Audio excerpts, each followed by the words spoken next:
Hi there, within this video, I'm going to show you a small command within Batfish, a small gem, I'm sure you're going to find really useful.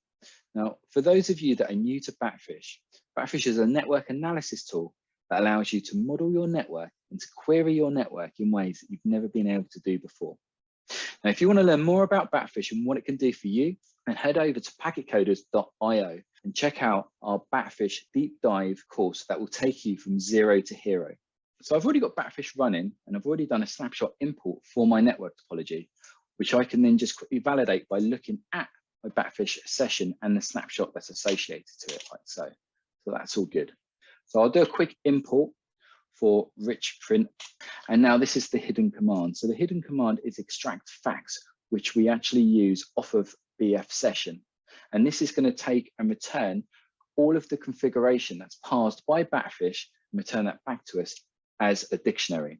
So this saves us from having to work with all of the Panda data frames, do any kind of conversion or exports into a dictionary. It allows us to directly get that data back as a structured dictionary-based output.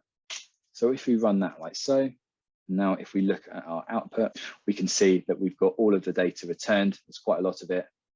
So we have here all of the configuration data for our network topology, all structured, and then we can then further work with in a programmatic way. So I hope you found that useful. So again, if you want to learn more about Batfish and go from zero to hero to really see the powers of what Batfish can do, head over to packetcoders.io and check out our Batfish course. Thank you. Bye.